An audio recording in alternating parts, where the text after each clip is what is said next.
Ibu Binti. Ibu Binti ya Bu ya, dengan saya Bidan Dian yang bekerja pada siang hari ini ya Bu ya. Ibu Binti ini umur 24 tahun ya? 27? Iya. 27 tahun. Umur usia kehamilannya 24 minggu ya Bu ya. Tinggal di mana Ibu? Di Jambukarya. Tinggal di Jambukarya ya Bu ya. Di sini saya Bidan yang bertugas pada siang hari ini. Iya.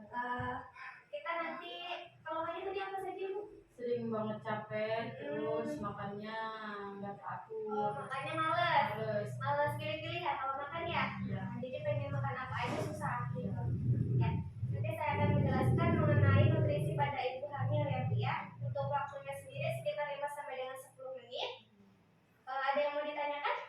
Nggak ada ya Bu ya. Jadi tujuannya itu agar ibu hamil mengetahui nutrisi apa saja yang dibutuhkan pada ibu hamil ya Bu ya. Seperti itu. Nggak ada yang ditanyakan lagi? Nggak ada. Baik, sebelumnya apakah ibu sudah mengetahui nutrisi pada ibu hamil apa saja? Ya sudah. Sudah. Apa saja yang ibu sudah ketahui? Kayak karbohidrat. Oh iya, karbohidrat. Terus sama mineral. Bagus ya. Ibu sudah sedikit paham mengenai nutrisi pada ibu hamil ya Bu ya. Nanti saya akan lebih jelaskan lagi untuk mengenai nutrisi apa saja yang dibutuhkan pada ibu hamil ya Bu ya. Jadi untuk nutrisi itu yang dipentingkan, yang dibutuhkan pada ibu hamil itu untuk memenuhi kebutuhan nutrisi pada janin ya, untuk pembentukan organ, selanjutnya ada perubahan komposisi dan metabolisme pada ibu dan bayinya, selanjutnya itu untuk pembesaran dari organ-organ kandungannya ya Bu ya, begitu juga untuk pertumbuhan ibu dan janinnya seperti itu. Selanjutnya untuk prinsip dari pemenuhan gizi itu ada karbohidrat, protein, mineral, lemak, ada nutrisi lemak, terus selanjutnya ada mineral dan vitamin ya Bu ya, seperti itu. Selanjutnya untuk kebutuhannya itu apa yang dibutuhkan pada ibu hamil itu ada sekitar kurang lebihnya 300 kalori atau 15% pada trimester pertama, kedua dan ketiga ya Bu ya, seperti itu. Selanjutnya, apa saja manfaat dari karbohidrat? Yaitu manfaatnya sebagai sumber energi ya Bu ya. Karbohidrat bisa didapat dari mana saja? Bisa dari jagung, ada dari gandum, selanjutnya ada ubi-ubian, ada singkong, kentang dan lain sebagainya ya Bu ya. Jadi termasuk dari karbohidrat, yaitu untuk sumber energi kita ya Bu ya. Seperti itu. Selanjutnya untuk protein. Protein itu tujuannya sebagai pertumbuhan dan perkembangan janin ya Bu ya, untuk pembentukan plasenta dan cairan ketuban. Bisa didapat dari mana saja? Ada daging sapi, ayam, telur, ikan. Selanjutnya ada kacang-kacangan, tahu, tempe, itu juga termasuk dari protein ya Bu ya. Suka makan tahu tempe nggak? Suka ya Bu ya. Selanjutnya untuk manfaat dari lemak.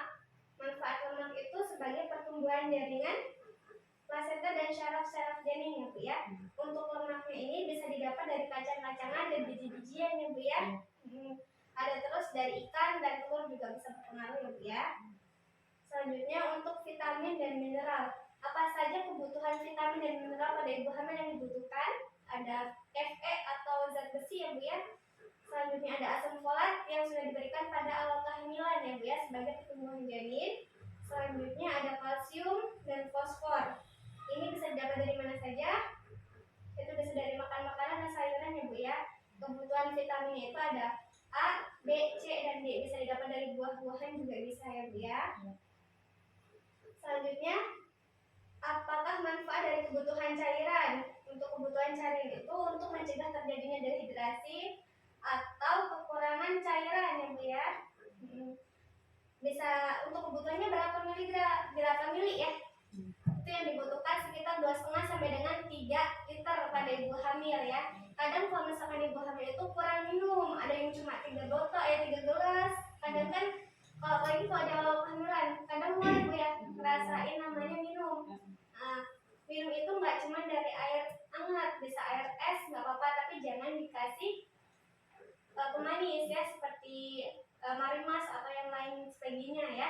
Cukup air putih aja ya, sekitar 2,5 sampai 3 liter per hari. Jadi 3 botol yang gede ya, itu maksimalnya. Selanjutnya, untuk permasalahan yang mungkin terjadi pada ibu hamil yang kekurangan nutrisi.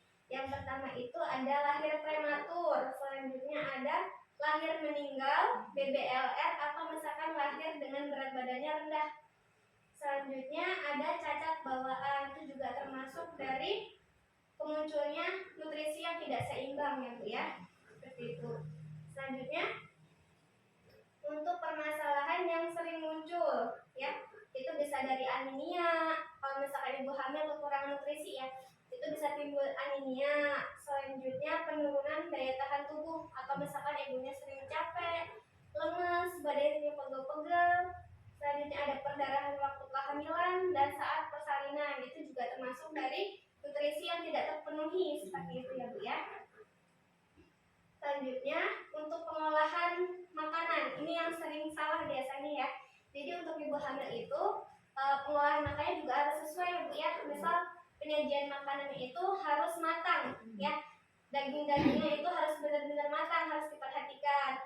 Terus kalau misalkan sayur, kalau udah dipotong-potong jangan terlalu lama direndam ya. Nanti vitaminnya bisa larut ke dalam air yang terbuang seperti itu. Terus kalau masak sayuran jangan terlalu matang, nanti vitaminnya habis ya. Selanjutnya, untuk misalkan penyajian makanan pada mangkok yang itu apa namanya, atum ya. Kalau misalkan masih panas ya jangan ditaruh di mangkok atum, pakainya yang kaca aja ya. Nanti ini jadi dia kan mengeluarkan zat-zat dari mangkok yang atum tadi ya. Jadi lebih baiknya bisa menggunakan yang kaca aja gitu ya. Terus misalkan masak jangan diangetkan berkali-kali gitu. Kalau misalkan masak ya untuk misalkan dimasak pagi siang nggak apa-apa dimakan, tapi jangan sampai berkali-kali dihangatkan ya Bu ya, seperti itu. Terus kerugiannya apa saja? Kalau misalkan ibu berpantang makanan nih, kadang kan kalau di kampung suka pantang makanan ya. Jadi jangan berpantang pada telur, ikan, daging, dan ayam ya. Jadi kalau misalkan ibu hamil itu rata-rata dipantang buat makan itu kalau misalkan di kampung. Jadi nanti ibu jangan pantangan ya. Buah sayur jangan dipantang kalau makan ya. Nggak apa-apa. Selama ibu masih pengen makan ya makan aja. Jangan sampai dipantang kalau makanan ya. Gitu. Jadi untuk contoh makanan yang seimbang itu ada misalkan pagi mau makan nasi, telur atau ikan nggak apa-apa, sayur dan minum susu. Nanti siangnya bisa ganti menu yang lainnya. Yang penting kitanya masih mau makan apa yang kita mau makan ya ayo dimakan gitu selama kita masih doyan makan ya. Kalau pada saat ibu hamil makannya udah dipantang terus pilih-pilih itu yang susah, nanti kebutuhan nutrisinya tidak terpenuhi pada janinnya juga karena kan kita hidupnya sudah berdua di dalam badan ya, nggak sendiri lagi gitu. Jadi ada bayi yang harus terpenuhi kebutuhannya, selain dari vitamin kita juga harus memenuhi kebutuhannya dari makanan juga ya, karena apa yang kita serap ya janin kita juga makan seperti itu ya. Ibu gimana, sudah jelas? Sudah jelas ya. Terima kasih Ibu sudah memperhatikan. Kita sudah belajar bersama mengenai nutrisi pada ibu hamil ya Bu ya. Sudah paham untuk yang sudah jelaskan tadi ya. Selanjutnya, jika Ibu sudah paham kebutuhan apa saja yang dibutuhkan pada ibu hamil, ada apa saja tadi? Karbohidrat, terus protein, lemak, nutrisi, mineral dan vitamin ya. Terus selanjutnya, kalau misalkan dari protein itu bisa dari apa saja? Ada ikan, telur, terus tahu tempe ya. Itu dari proteinnya. Terus apa saja kalau misalkan ibu hamil itu kekurangan nutrisi, bayinya bisa meninggal. Terus cacat ya Bu ya. Terus ada bayinya rendah berat badannya ya, seperti itu. Nanti dikasih lembaran bisa dibaca-baca lagi di rumah ya, atau misalkan buku KIA-nya juga bisa dibaca. Di situ kan banyak informasi mengenai kehamilan dan persalinan ya, seperti itu. Terima kasih untuk waktunya. Untuk selanjutnya nanti kontrolnya 1 bulan sekali ya. Semoga aja berat badannya sudah mulai naik, nafsu makannya sudah mulai bagus ya. Nanti ada vitamin bisa diambil di depan ya Bu ya. Ada yang ditanyakan lagi? Nggak ada ya. Terima kasih untuk waktunya Bu ya. Nanti tinggal nunggu obat di depan ya.